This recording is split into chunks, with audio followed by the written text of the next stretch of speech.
Rasheeda walked away the moment she saw me with her head down. Let's be honest, she can't even face me. That woman will jump in the casket with him. In order to move forward. Nobody is perfect and relationships have issues. But y'all also got to understand forgiveness too.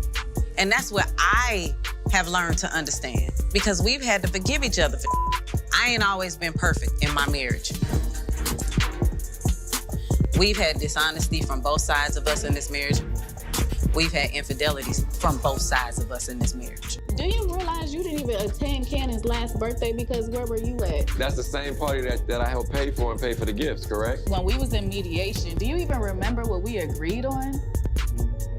Yeah, you don't know because you don't. I do know, I'm not. So the agreement was that you get Cannon the third weekend of every month. Do you do that? No, we didn't really agree to that because the last time... It's signed on paper.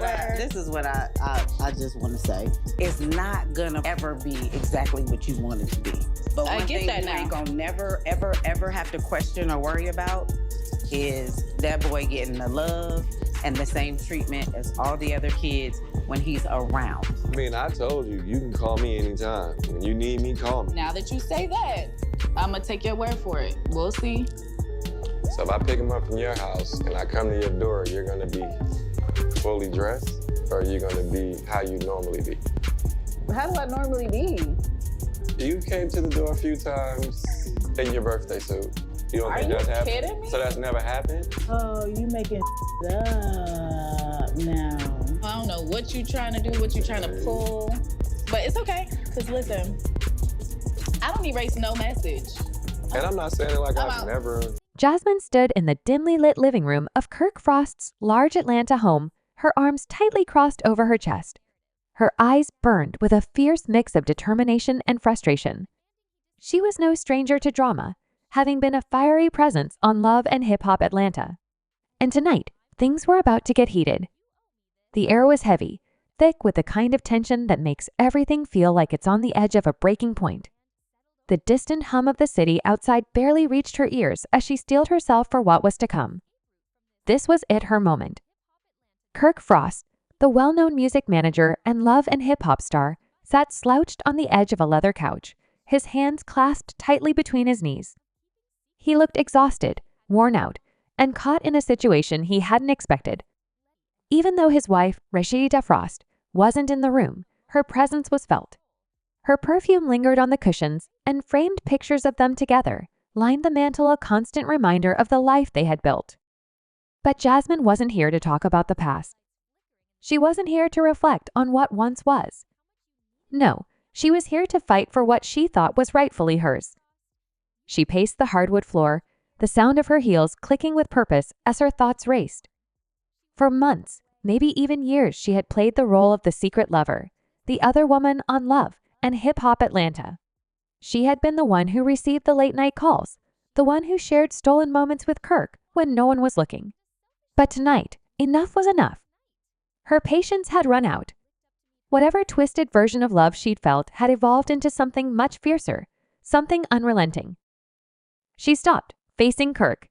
Her voice broke the silence, sharp and clear. "This ends now," she said, her tone firm yet edged with anger. "I'm done being the side piece, the backup plan. You need to make a choice, Kirk. Me or Rasheeda, and I want your decision tonight." Kirk looked up, meeting her gaze for the first time. A storm of emotions flashed across his face: guilt, exhaustion, maybe even fear. As a key figure on Love and Hip Hop Atlanta, he had known this moment was coming. Jasmine had always been bold, always fiery. She'd never been the kind of person to stay quiet or wait forever.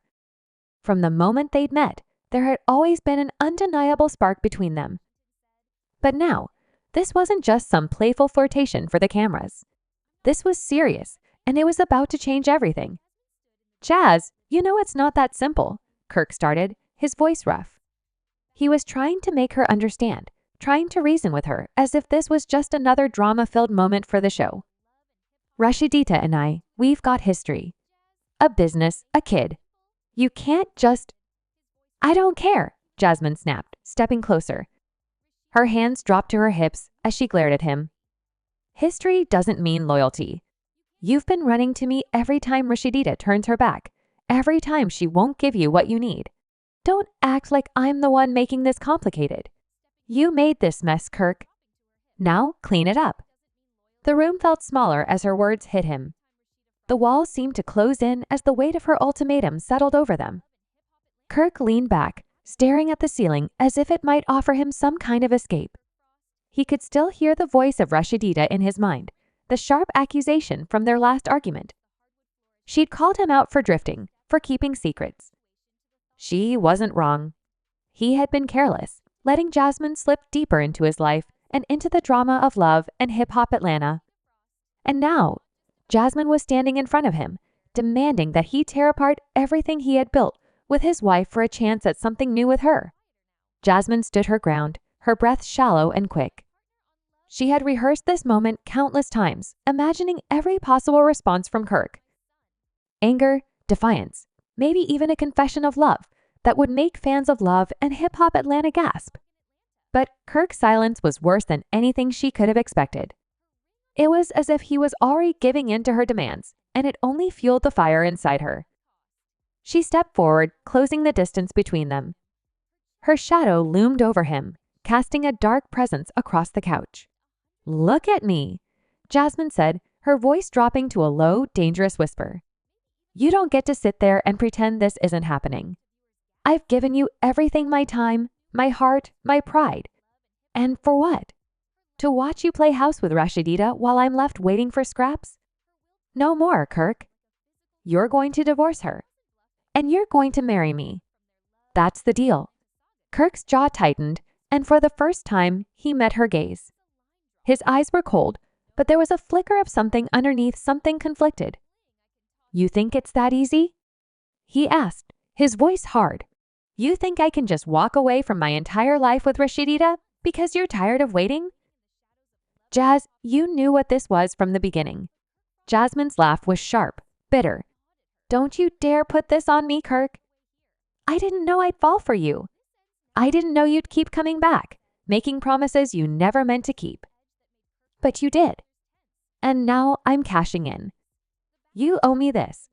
The word owe hung in the air between them, heavy and sharp. Kirk stood up, his height offering him a brief sense of control, though his uneasy posture betrayed him. He paced toward the window, staring out at the city lights flickering in the distance. He could feel Jasmine's eyes on his back, her will pressing down on him like a physical weight. She wasn't bluffing. He knew that. From their history on love and hip-hop Atlanta, he knew when Jasmine said something, she meant it. "Rasheeda is not just some fling I can toss aside," Kirk said quietly, almost pleading. "She's my wife, my partner. We've built something real. And what am I?" Jasmine's voice rose, full of hurt and anger. "A mistake? A distraction? Because that's not what you said when you were in my bed, telling me how much you needed me off camera.